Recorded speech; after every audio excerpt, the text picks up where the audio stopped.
Hello everyone, I'm Brian. Welcome back. Let's go ahead and continue. So the whole purpose is enlightenment. Let's pursue that. For example, this whole thing about whether there are past lives and future lives. Past lives and future lives. Is it true or not? Or just one life, as some of Abrahamic theories, theologies would have us believe. Many lives, as Hinduism or Buddhism, the Indian religions would have us believe. Whether this or that. A monk told us something very interesting. He says, don't try to establish the theory of reincarnation, life after death, the cycle of life and death. Don't try to establish it or prove it. Try to get out of it. One of our monks was debating this in one of our Himalayan ashrams with the other monks. These are the arguments in favor of many lives. These are the arguments which are against reincarnation and so on. After some time, the other monks got tired of it. They wouldn't listen. So he went outside with his debate. And there was a great non-dualist teacher, another monk living in an ashram close by. So our monk, that Swami himself told me, I went to this teacher and I said, look, I have got some questions about this whole idea, Hindu idea, our idea of reincarnation, many lives. These are the arguments. You see, in Hindi or Sanskrit, it is called punarjanma, next life. Literally, it means again life. Puna means again life. So repeated births. The moment he said this, that teacher, I'll tell you in Hindi first. It's very direct in Hindi, and I'll translate. He said to our Swami, जब जन्म ही नहीं तो पुनर्जन्म काहे का महात्मा जी आप मांडुक्य पढ़िए. It means, my dear monk, when there is no birth, where is there question of rebirth? Read Mandukya Upanishad. What does Advaita Vedanta teach? You say, it teaches that we have had many lives and we are going through many lives and suffering, and we need to come out of this. We need to come out of this cycle of birth and death. That's what Advaita Vedanta teaches. That's kindergarten stuff. You know what Advaita really teaches? I'll give you the undiluted truth.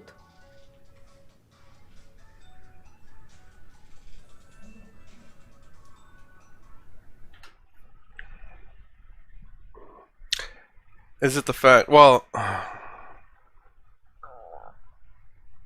saying about cycles of death and rebirth.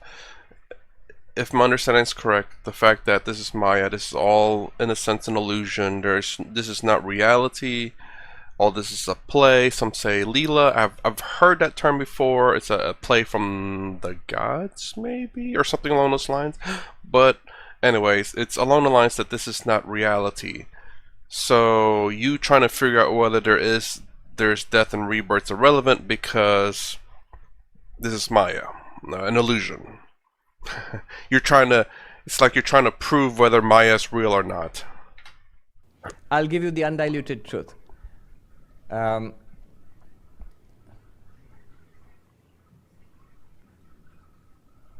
Vedanta teaches you there are no past lives and future lives.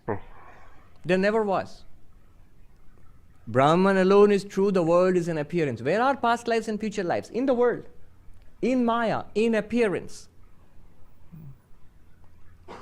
The movie is not true, the screen is true. Brahman alone is true. In that you see this presentation, this dream we call a life.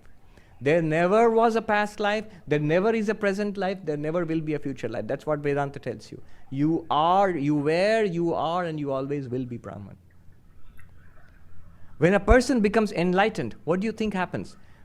Generally, when we hear Vedanta, you think that, we are being told, when you become enlightened, you feel, I had many past lives, this is my last life, and now I am free of Maya, I am free of ignorance, no more will there be life. It's a beautiful thing, in the Song of the Buddha, Edwin Arnold translates that. What's the beautiful, that book? Edwin Arnold's translation? The Light of Asia. There, Buddha says, after enlightenment, that gone are the rafters of the house of delusion you built, O Maya. He says, I have come upon enlightenment, I am finally awake. No more shall you delude me. No more is birth for me, nor death. So that sounds so beautiful and very poetic. But that's just for our understanding. Advaita Vedanta says, you know actually what an enlightened person will realize when the point of enlightenment he or she realizes. This is all an Not that I illusion? had many lives, now this is my last life, I am free afterwards, I remain as infinity afterwards. No. The person realizes, I never was bound. I have always been Brahman, never will be bound. The ultimate truth, in Mandukya Karika it is written, that the ultimate truth, one of the highest texts of non-dualism, the ultimate truth is, there is nobody who is bound. There is nobody who is seeking freedom. There is nobody who finds freedom. That one non-dual truth alone remains. It has, is, and always will remain. Even has, is, and always remain is using language of time. So that's the... So that's what we are looking for. All right. Now, Real quick to what he said a lot earlier in this question about, well, in the beginning of this video about Christians or Abrahamic religion being one life. Well, technically it's two, isn't it? Your life in this world and then your afterlife. So technically two lives. I guess an atheist would be more of a one life, where this life alone is real. After you're dead, you're gone, that's it. There's no afterlife after this. question from the internet audience? Yes. I'll come to you next. Being technical a little bit, but I guess it's more along the lines, maybe in Christianity, the fact that you only have one life to prove yourself or something like that, maybe. So this is the email sent from Vikas on behalf of a team of devotees. A team of devotees? Right. Sri Ramakrishna states that the world is not Maya Veda.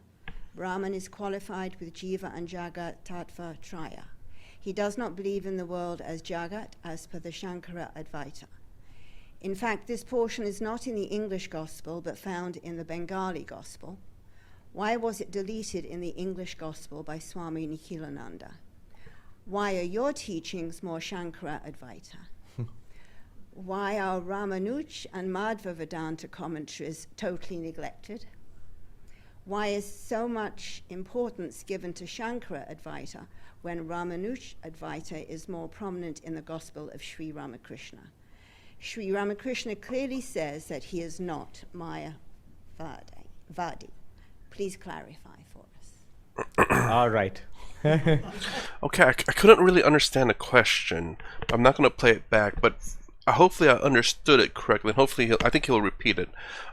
It's the fact that this life is not Maya, this life is not false or an illusion, but real, because if Brahman is real, this has to be real. I'm guessing something along those lines? We have a team of annoyed devotees who are saying too much non-dualism. All right. But this sets the stage for a nice discussion. Let me give you a little background to this question.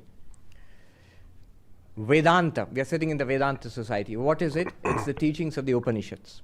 The Upanishads are the fundamental text of Vedanta. Another text of Vedanta is called the Brahma Sutra. And the third text of the Vedanta, fundamental text of Vedanta, is called the Bhagavad Gita. Right? Please sit. So the Upanishads, Brahma Sutra, Bhagavad Gita, these three together are called the triple canon, not the canon which you can shoot cannonballs out of, C-A-N-O-N, the fundamental texts of Vedanta. Prasthanatraya in Sanskrit, the triple foundation of Vedanta, foundational texts. Now, of these three, the second one, Brahma Sutras, it's a collection of, say, about 555 aphorisms. Depending on which school you follow, it's 555 or a little different. 555 aphorisms, short cryptic sayings, and they are philosophical discussions of the issues which are raised in the Upanishads. So these Brahma Sutras are the foundation, are the philosophical foundation of Vedanta. The real root of Vedanta is Upanishads. But philosophically speaking, Vedanta depends on the Brahma Sutras. And these Brahma Sutras were written by Vyasa. Now, there are many schools of Vedanta depending on the interpretation of the Brahma Sutras. Depending on the interpretation of the Brahma Sutras, you have different schools of Vedanta. Shankaracharya, 1400 years ago, wrote his commentary on the Brahma Sutra called the Brahma Sutra Bhashya or Shariraka Mimamsa Bhashya, and that became the philosophical foundation of the school of Vedanta called Advaita Vedanta, which we are being accused of dwelling on too much. Non-dual Vedanta, which I talk about, non-dual Vedanta. But it's true, it's not the only school of Vedanta, very far from it. About 1,000 years ago, Ramanujacharya, in what is now the present state of Tamil Nadu, he commented on the same Brahma Sutras and wrote a different commentary called the Sri Bhashya. And his commentary became the philosophical foundation of the school of Vedanta known as Vishishtadvaita, qualified monism or qualified non-dualism.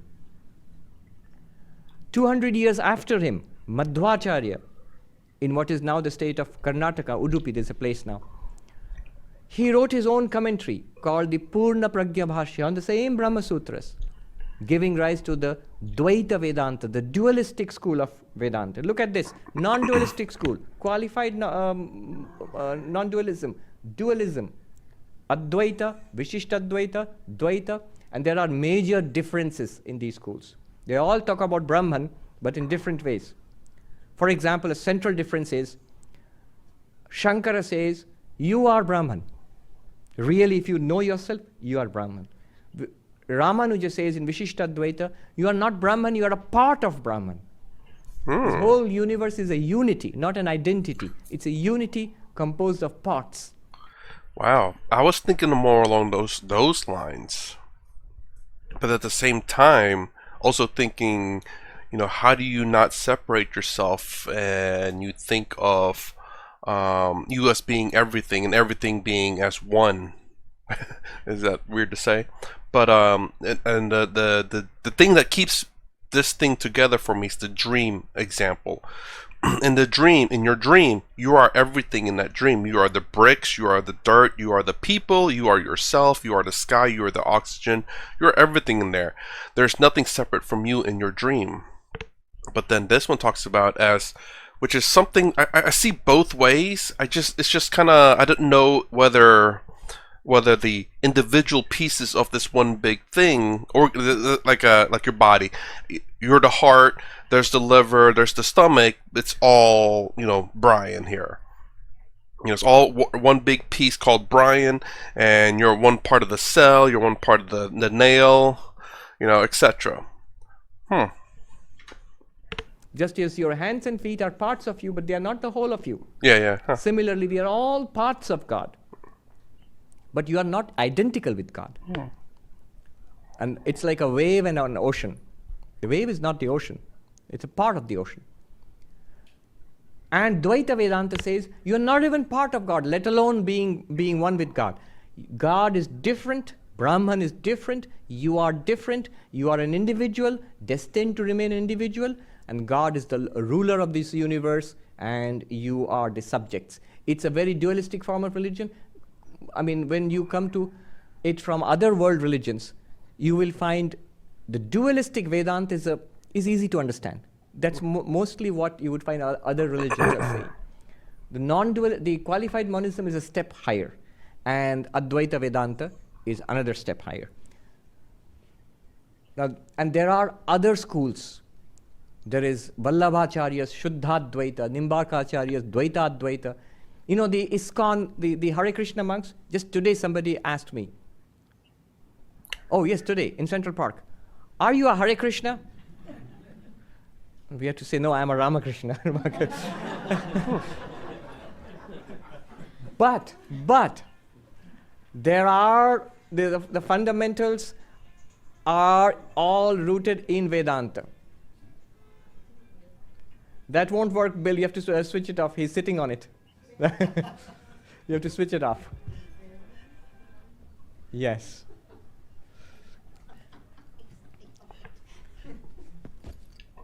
Oh, so. The Hare Krishna monks, the Society for Krishna Consciousness, they belong to a school of Vaishnavism called Gaudiya Vaishnavism, Bengal Vaishnavism, and their core philosophy is also Vedanta, a school known as Achintya Bheda Ved, inconceivable identity indifference. So all these schools, they're all schools of Vedanta, and they have major followings. They have huge and major followings. For example, large numbers of people in the south of India, in Tamil Nadu, the Sri Vaishnavas, they're all followers of Ramanuja, not non-dualistic Vedanta, not Shankara. Large numbers of people in Karnataka, they're followers of Madhva. In fact, until Chaitanya school of Bengal Vaishnavism develops its own Vedanta philosophy, they were all followers of Madhva, the dualistic Vedanta in Karnataka, and so on. And in fact, directly followers of Shankara might be fewer in number than all the others. So here is this question: why are you concentrating only on Shankara, not on others? Well, the answer is this. We, the Ramakrishna Order of India, the Vedanta societies, our core philosophy is Shankara's Advaita Vedanta. You can say, says who? Because if you look at Ramakrishna, he speaks about everything. And not just Vedanta, he speaks about Tantra, he speaks about Vaishnavism, Shaktaism and Vaishnavism, he speaks about Sikhism and Christianity and Islam, Buddhism. So he speaks about so many things, not just Vedanta. And why only Advaita Vedanta, non-dual Vedanta? Because of this. Our emphasis on non-dual Vedanta comes from Swami Vivekananda. If you look at Swami Vivekananda, the things he taught in this country and in India, the central thrust is non-dual Vedanta. Second, our sannyasa, we are monks. And if you actually, my name is Swami Sarvapriyananda, some of you might know, but do you know that that's not my whole name? I don't use the whole name. The full form is Sarvapriyananda Puri. Puri, that title shows which denomination of monastic orders I belong to. I belong to a denomination called the Puri Sampradaya. And that is part of a 10-fold denomination started by Shankaracharya. 10 orders of monks, among whom Puri is one. There is Bharati and Saraswati and Giri and so on. There are 10 orders, and we are one of those orders, started by Shankaracharya, the non-dualist orders of monks. So that's another thing. Our sannyasa, the process we go through for monasticism, the vows of monasticism, they make sense only in non-dualism. The mantras which we take at the time of sannyasa are completely the mantras used in Shankara's orders. There are monastic orders for the dualistic Vedanta. That's different. There are monastic orders for non-dualistic Vedanta. They are different orders. But we are not part of that. But we are in a liberal sense. We are not strict non-dualistics saying that Vedanta is only non-dualism and the others are wrong. We don't say that. We say that we accept the insights, the beauty, the power that is there in Ramanuja's Vishishtadvaita, in Madhva's Dvaita Vedanta, in Chaitanya's ecstatic love of God. We accept all of that wholeheartedly, and we know there are extremely valuable inputs, the extremely valuable insights into spiritual life in all these paths. They are beautiful paths. They are very rich. I can only be sorry that I have not had the time to study those other commentaries. I have read a little bit, not that I have not read. I have read some of the commentaries of Ramanujacharya, some of the commentaries of Madhvacharya. And I'll have you know that our order has produced scholars who have translated not only the commentaries of Shankaracharya, famously commentaries of Shankaracharya, but commentary of Vireshwaranandaji. He translated Sri Bhashya, the commentary of Ramanujacharya into English. It's available. The Gita commentary of Ramanujacharya in the qualified non-dualistic, qualified monistic philosophy, written by Ramanujacharya, the commentary on the Gita, has been translated and published from our order. So our order, we have monks who have seriously studied the Vishishtadvaita, Dvaita and different schools of Vedanta. But primarily Advaita, because our central philosophy is Advaita. In one of our ashrams in Mayavati, in the Himalayas, Swami Vivekananda established it, and he said no ritualistic worship will be there. When Vivekananda himself went there, he found a picture of Ramakrishna and it was being worshipped. And his reaction was, what? The old man has entered this place too. Remove the picture. Remove the picture. Now one of the monks was very hurt by this. So he wrote to Holy Mother, to Ma Sharada, who was in Jairambati at that time, saying that, we were worshipping a picture of the master, like you do in other ashrams. And Vivekananda asked us to remove this picture. So was it wrong to worship the master? And he fully expected her support. But you know what she wrote back? She dictated the letter. My child, your guru was Brahman. Literally, your guru was Advaita. Your guru was non-dual. She did not say your guru was a non-dualist. She said your guru was non-dual. That means he is Brahman.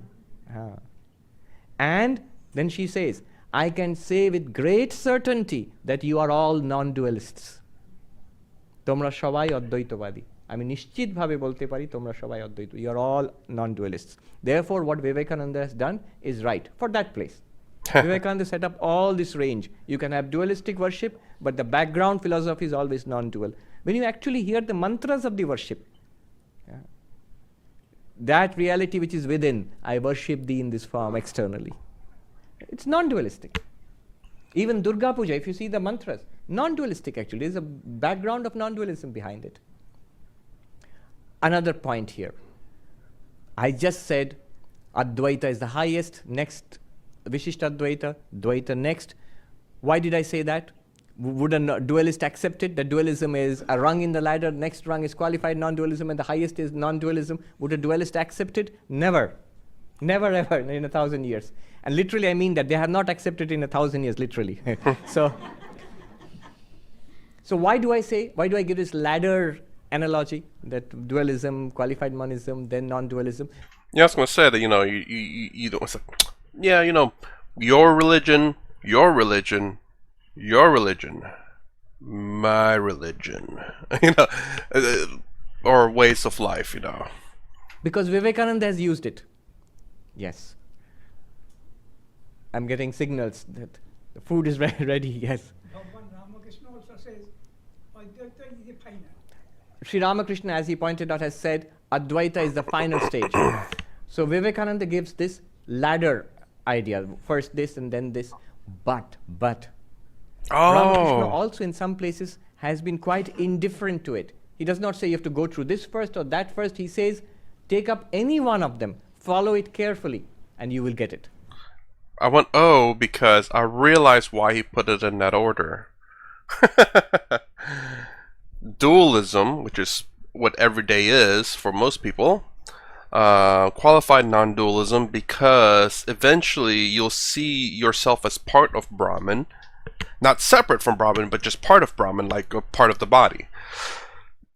And obviously, when you come to full realization, you'll see that you are Brahman. The different steps that you take in Advaita Vedanta to full realization. You start off, obviously, again, dualist, as in you are an individual, God, or everything else is separate. Then maybe you start to realize, like, when you start learning this stuff, maybe you get it like I kind of did, where, maybe we're all part of this existence, existence being Brahman, or part of Brahman. And then, well, maybe in the next stage, I realize I'm Brahman. I don't know about that part, but I kind of got the blend of the two, honestly, that part of Brahman and our Brahman, because for everything to be consciousness, or for you to be aware of anything, it must be in your consciousness. Your consciousness must be aware of it. So therefore, I think if you're aware of it, it must manifest in your consciousness. Therefore, if it manifests in your consciousness, it is consciousness, and your consciousness being aware of your consciousness of whatever it is that you're being aware of is part of your consciousness. I don't know if that made any sense. Anyways. Swami Bhuteshananda, when this question was put to him, I remember this, he was very humorous. he said, why are you, he himself says, so why are you privileging Advaita above others? And the monk who was questioning him said, well, Swami Vivekananda has said the bottom of the ladder is dualism, then you go from dualism, you climb higher to qualified monism, then to non-dualism. Ladder, 1, 2, 3.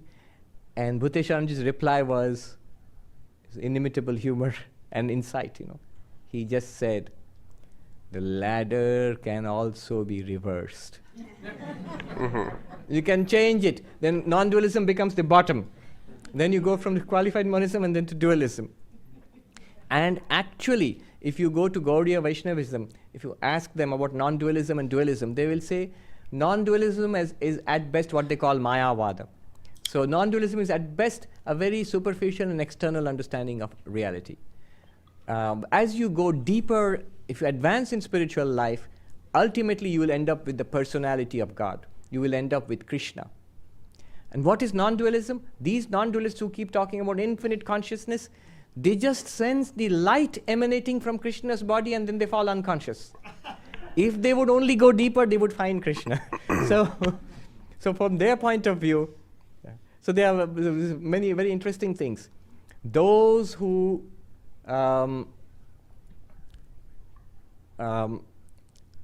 love Krishna, after death they will attain to the company of Krishna, in the presence of God. You will always stay there and sing the praises of Krishna and all that. Those who love Krishna. And those who hate Krishna and are enemies of Krishna, they will attain non-dual realization afterward. So such funny things are said. You can reverse the ladder. And they actually say that your non-duality is just child's play. You come further, you'll find. So we'll leave that at that point.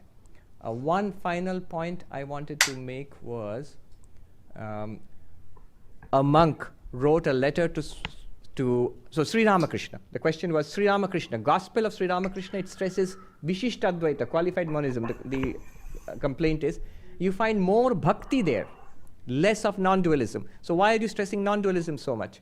In fact, I remember a great scholar of qualified monism, Vishishtadvaita, who came to Belur Math to teach us qualified monism.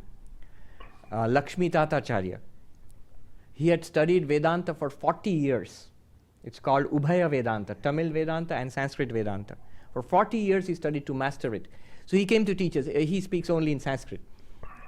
And he gave us beautiful classes on qualified monism, Vishishtadvaita, not non-dualism. And he said to us, I'm translating from Sanskrit, the Gospel of Sri Ramakrishna, I love that book. It's so clearly a book of qualified monism, Vishishtadvaita. I read it and I say, I see only qualified monism there. And that was the uniqueness of Ramakrishna. Whoever came to him found his or her own ideal in Ramakrishna.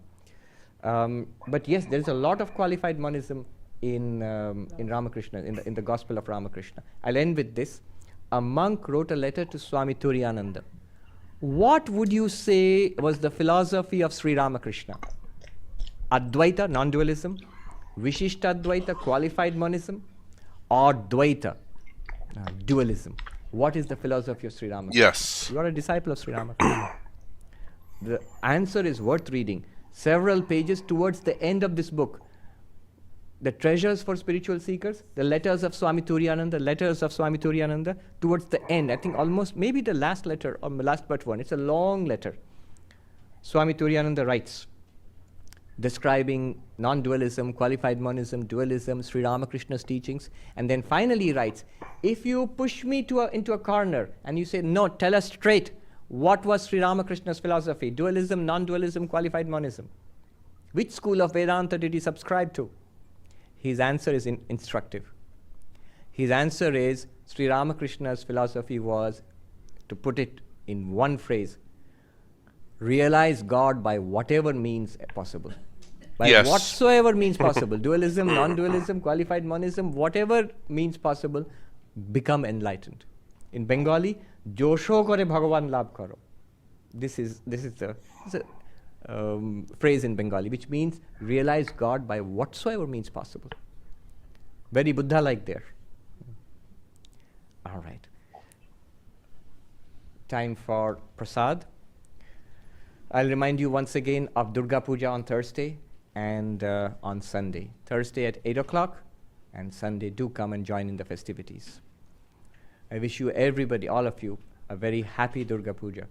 I pray to Thakur, Ma and Swamiji, pray to the Divine Mother Durga to bless all of us. May our lives be peaceful, joyful. May our lives be perfumed with spirituality. And may we all move towards that light, that ultimate consummation of human life in this very life itself. Om Shanti Shanti Shanti Hari Om Tat Sat Shri Ram Krishna Arpanamastu. Okay. I was going to say a little bit earlier, when Swami Zavarpiananda, I'm sure I butchered, I butchered that name because I can't really talk too well. It's almost going about like, just whatever works, doesn't matter which way, so long as you become enlightened.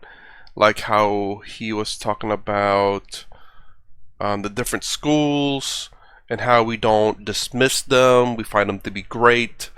But we studied this very particular method. I thought he was going to get at, like, we studied this method because it's the method that works for us. Those other methods, if those work for you, follow them. I thought he was going to say that, but he didn't really. Then towards the end here, whenever he talks about Ramakrishna, about, if you were to really put me in the corner and force me to say something, it's whatever gets you to enlightenment. Which is the thing, again, I've said this in the very beginning when I first started this, was the thing I like about Hinduism is the fact there's no one path. And whatever path works for you, follow it. Whether it be Bhakti Yoga, which is pretty much dualism, or Advaita Vedanta, or, Vedanta? Yeah, anyways. Dualism, non-dualism, qualified non-dualism, whatever method works for you. Seek enlightenment, in whatever ways. Obviously, without harming other people. I don't think you can get enlightenment from harming other people, but anyways. That doesn't really need to be said, but I will say it anyway. But yes, I thought he was going to say that whenever he was talking about all these other schools. I didn't even know there were so many other schools out there. And very interesting enough about the qualified non-dualism seemed very similar to what I was thinking of, but at the same time I was thinking of non-duality as well. Because about the consciousness thing is still, it's very difficult to describe how everything is pure consciousness. The way I see it is that, again, video over with if you want to hear my ramblings, somewhere in our brain or whatever, maybe, again, I don't know for sure, I don't know whether I am just a manifestation of consciousness that's out there, or whether, whatever it may be, but maybe somewhere in our brain is our consciousness, and things must manifest in that consciousness for us to be aware of it. And if it must manifest in that consciousness, it must be made out of consciousness. We are only ever aware of consciousness. So if it cannot manifest in consciousness, it does not exist. So those wordings say that in order for it to exist, it must be consciousness. So therefore, whatever it is that I experience, if I experience it, it must exist. Therefore, if it must exist, it must be consciousness. A logical statement, I think. I'm not put it to the test. I just came up with it just now with some of my past thinkings. So, and this is the reason why I can agree with, everything is consciousness. Now, whether our actual consciousness is in our brain or whether it's somewhere else, whether we are it. I don't know how to describe that it's not we are consciousness, but anyway, in terms of Advaita Vedanta's consciousness, I don't know how to describe that or to put it into words, because to say that everything is consciousness, we are consciousness, or true selves is consciousness. But even the phrasing of that is, I know to some people, not quite right. There is nothing but Brahman. Brahman is, and that's all. So to say that and to give it the meaning that I want doesn't quite work well together. That's the reason why I say everything is consciousness, because it works that way even though the meaning's a little bit different. But hopefully you understand what I mean by that, that Brahman is. Anyways, so whether, again, the consciousness is in our brain, or whether the consciousness is, or whether Brahman is, I don't know. Both of those are very plausible in my mind. But I guess the one that weighs a little bit more is just through, again, personal experience, is that the fact that, you know, without this body so far, or this brain, or this consciousness that I have that I can only experience, that tends to be more true, because if we are all Brahman, I cannot experience your consciousness. I cannot experience it from your perspective. So that makes it a little bit more difficult in terms of that. But then again, when you give the dream example about consciousness, how and even in the dream, I'm not aware of my other thoughts. I don't know what the person is going to do in my dream, and I only know what I'm going to do. I don't know where that building came from. I can't control it for some weird reason in your own dream, because you're not fully aware. That's really good. In the dream, if you're aware that you're dreaming, you can control your dreams if you're aware of your dreams. If you're fully aware, that goes one-on-one with reality, what Advaita Vedanta is trying to say. Kinda. When you're fully aware, you realize what the world is, who you really are. In a dream, when you become fully aware, you're fully aware, and you fully realize of who you are and what everything is. It's a one-to-one translation. The dream is the perfect example for Advaita Vedanta. So anyways, that's the end of this video. If you like my content, please consider subscribing, thumbs up, thumbs down below. Thanks for watching. I'll see you in the next vid.